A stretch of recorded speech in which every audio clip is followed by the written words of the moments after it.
სხვადასხვანაირად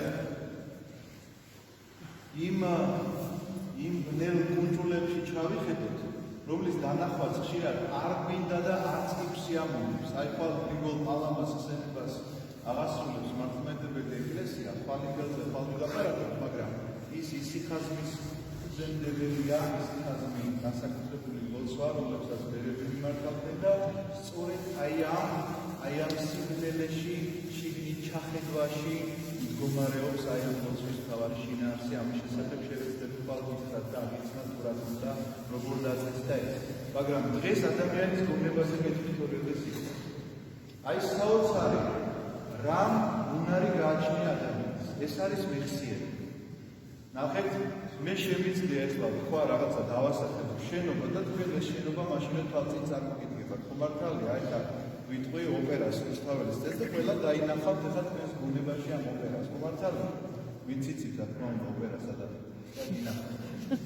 რომ ვიტყვი რაღაცა თქვა ვარდს დაინახავ და ამ სულს შეიგრძნობ ვისას, იმიტომ რომ ამ მეხსიერებაში ეტევა ყნოსვითი მეხსიერებაც აქვს, ხედვითი მეხსიერებაც აქვს, შეხებითი მეხსიერებაც აქვს, იმიტომ რომ ხვდები რა არის მშრალი, რა არის სლელი, რა არის ცხელი და რა არის ცივი.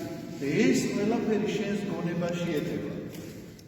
აი ახლა შენ მართლმადიდებელო ადამიანი, რომელიც შეუდგები დიდ მართვას და ხშირად ისმის შეკითხვა რომ მამა რა გავაკეთო.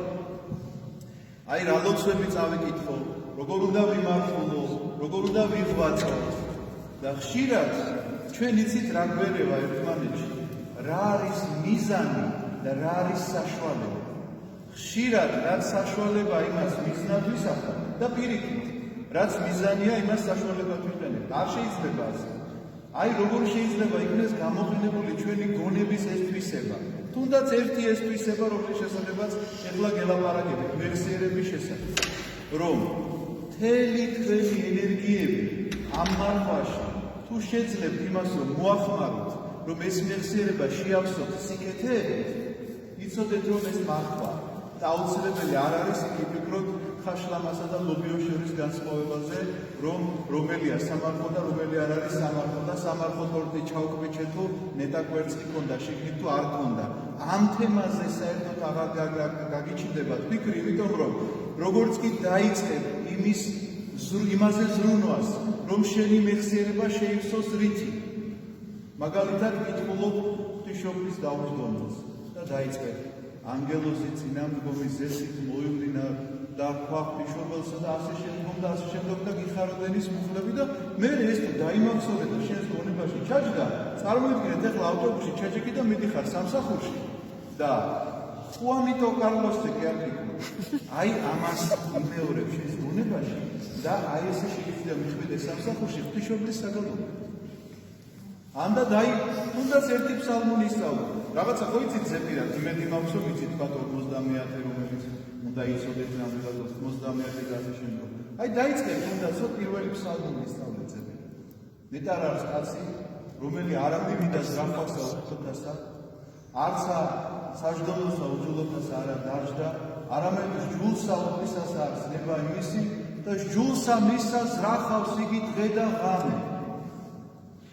აი დაიმახსოვრეთ ეს ტექსტი და ეხლა დაიწყებ მეორე ფიქრს, იგივე ავტობუსში რომ ვსიხარ, რომ რას ნიშნავს ჯულსა მისა ზრახავს იგი დღე და ღამე. უფლის ჯულზე როცა ფიქრობ, როდესაც ღმერთზე ფიქრი შეგიძლია, ეს შენი მეხსიერებიდან გამომდინარე შეიძლება ესე მოხდეს. ასე უნდა გაწვრთნა ადამიანმა საკუთარი თავი. ასე შეიძლება სწორედ დიდმარხვის საშენოდ გამოყენება. ასე შეიძლება შენი სულიერი ზრდა და არა ისე, რომ ჩვენ რაც გვაქვს საშუალება, რომ აქამდე მივიდეთ, მაგალითად ის, რომ თუნდაც კვებით იმარხულო, ხშირად ამას ვისახავთ მიზნად და არ ვიყენებთ საშუალებას. იმიტომ რომ რა შუაში არის ახლა თუ შემეკითხებით კვება და მეხსიერება, პირდაპირ გეტყვით. მე თუ ბევრი ვჭამე, მე ვეღარაფერს ვეღარ ვიმახსოვს. მარტო ძილი. მაგრამ თუ შევძელი ის, რომ ცოტა მშიერი ავდექი სუფრიდან, ნებისმიერ წიგნს უფრო ადვილად ვითვისებ, რომელსაც გადავშლი და ვკითხულობ. ეს ლოცვა არის თუ უბრალოდ შეიძლება კარგი მხატვრული ლიტერატურა, რომელიც შეიძლება ხელში ჩამევარდეს და გადავშალო და წავიდეთ.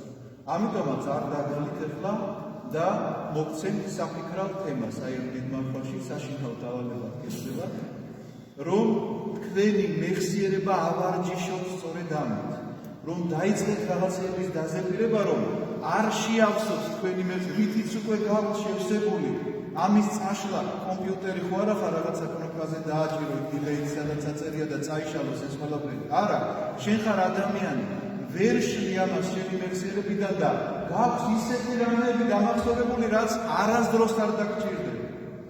არასდროს არ გამოგადგება და პირიქით გამოგადგება კი არა, ხანდახან ისეთი რაღაცები გაქვს დამახსოვრებული და ისეთ ადგილას გადახსენდება, რომ შეგრცხვება. რომ ეს ეხლა რამ დამახსენა, რატომ მოვიდა ჩემს მეხსიერებაში. ამიტომაც ავარჯიშეთ თქვენი თავი.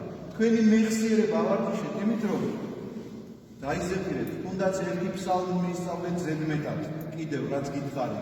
თუნდაც დაუჯდომლის ერთი იკოსი, ერთი კონდაკი, თუნდაც არ ვიცი სხვა რაღაცა ნებისმიერი ლოცვა, რომელსაც გამოიყენებთ ყველგან, მგზავრობაში იქნებით. ვიღაცა კითხულობს, ვაიმე რო დავწვევი ლოცვაში, ლოცვა შეგიძლიათ ყოველთვის და ყველგან. აბა რო დაწვევი რაზე უნდა იკითხო, სოდვაზე? რომ დაწვევი, მაშინაც უნდა ლოცულობდე. მაშინაც შეგიძლია გაიმეორო ეს ტექსტი, მაგრამ თუ არ იცი რას გაიმეორო.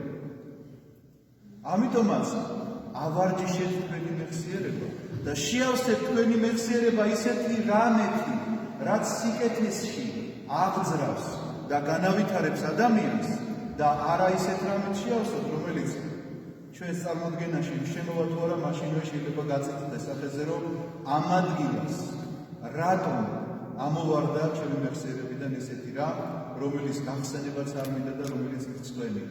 ამიტომაც გაითვალისწინეთ, რომ დიდვარხვა სწორედ ამის დროა, დიდვარხვა სწორედ ამისთვის ვარჯიშია და სულიერი ზრდაც სწორედ ასე მოხდება. მერქით გეწეოდეთ ყველა კეთილ საქმეში. ამინ. თქვენთან ერთად.